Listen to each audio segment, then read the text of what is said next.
Alors bonsoir, bonsoir. Donc cette fois-ci, on va essayer de faire une petite vidéo. Voilà, je vous mets l'aquarium pour parler parce que je pense pas que vous êtes intéressé par voir ma tranche. On va parler du décor. Première chose, Mbuna égale pierre. Les pierres, vous avez toutes sortes. Vous avez des pierres à trous, vous avez de l'ardoise, vous avez du grès, vous mettez ce que vous voulez. Bien sûr, moi personnellement, je privilégie le pierre calcaire. Pourquoi? Parce que le pierre calcaire, ça fait monter le pH, parce que c'est des poissons qui ont besoin d'une eau assez dure. Et ça le stabilise en même temps. Le pH, il faut qu'il tourne autour de 8 et des poussières. Donc le fait de mettre des pierres calcaires, bah, vous êtes tranquille. Là où j'habite, l'eau elle est très calcaire. Donc ça, il n'y a pas de souci.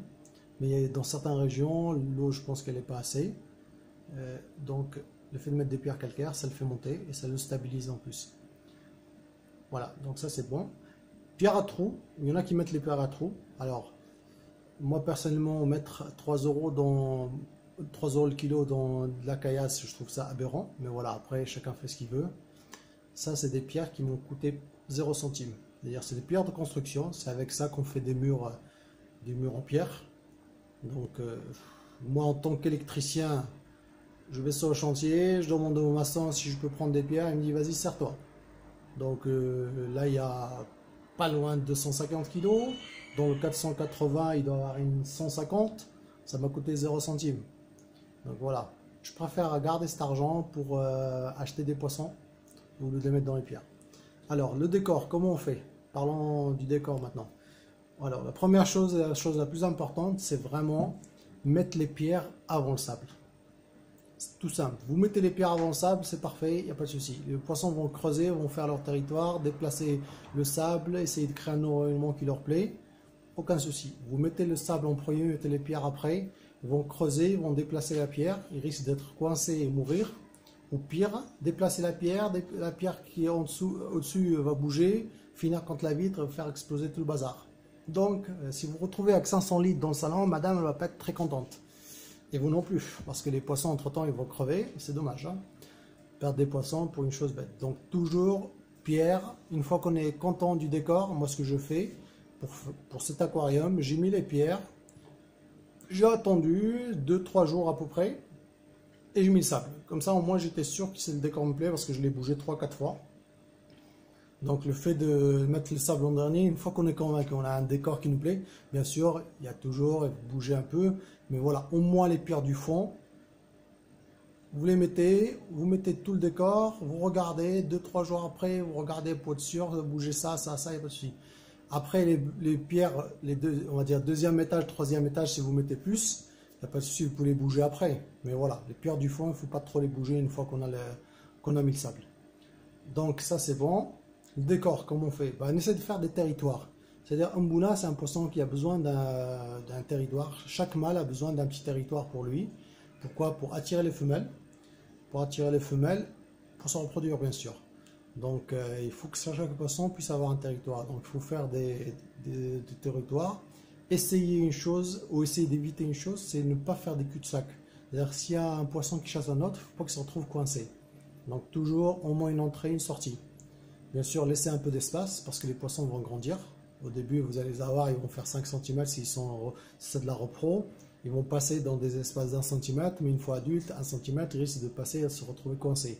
Coincés, ils risquent de mourir, parce que voilà, vous n'allez pas être tout le temps devant le bac pour voir s'il y a un poisson coincé ou pas. Donc moi, je laisse à peu près 3-4 cm, au moins par passage. Il y a des endroits où il y a un peu moins, mais voilà, c'est vraiment rare. Bien sûr, le décor, vous avez plusieurs types de cas. Vous avez ce qu'on appelle un mur. Voilà, il y en a qui appellent les murailles de Chine. Moi, je trouve pas ça terrible. Je trouve que ça fait vraiment pas naturel, parce que si vous regardez des vidéos du lac, j'ai pas la prétention de faire comme le lac, mais le but c'est imiter. On n'y arrive pas parce que malgré tout, j'ai un 2 mètres.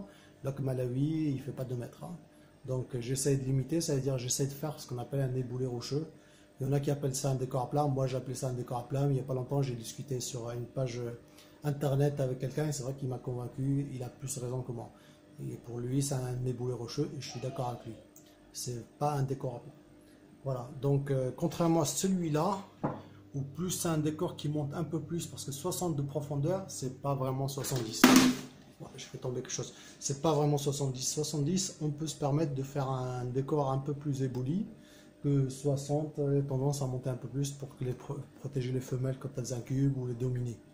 Là, non, en plus, il y a 2 mètres, donc ils ont de la place pour partir, hein, pour s'enfuir, il n'y a pas de souci. Hein. Ça, c'est bon. Après, chose importante aussi, c'est que vous mettez les pierres, faites attention qu'elles soient stables. Donc, il ne faut pas les mettre, qu'elles tremblent dans tous les sens parce que on ne sait jamais. Ça peut bouger. Des fois, moi, par exemple, je vois les 2 filtres. Bah, quand l'eau elle baisse, quand je fais un changement d'eau, bah, j'ai un des filtres qui tape, l'eau tape directement sur une pierre.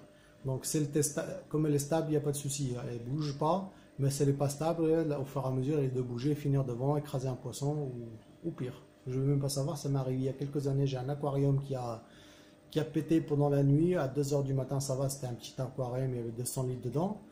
Mais voilà, je l'ai entendu, je me suis levé à 2 h du matin, et allez, on siphonne tout en catastrophe. Et le lendemain, pour aller travailler, j'étais pas en état. Hein. Voilà, donc là, on regarde, si on voit un peu, on voit Monsieur Maison-Rive qui nous a sorti ces belles couleurs parce qu'il veut attirer la miss. Voilà. Donc voilà, si on regarde un peu là, voilà. Alors, Zebra Chulumba Maison-Rive, Maëlandia Zebra Chulumba Maison-Rive. Ça, c'est l'ancienne appellation. Maintenant, c'est Maëlandia Fenzilbiri Maison-Rive.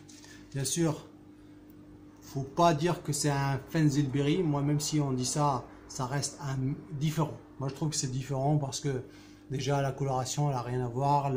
Il est plus grand, ça devient plus grand, plus haut de corps, plus trapu. Voilà, après, ceux qui ont appelé ça, ils se sont réunis, ils ont bu un coup et dit ouais, maintenant on va appeler ça un Fenzilbiri, on va pas se compliquer la vie.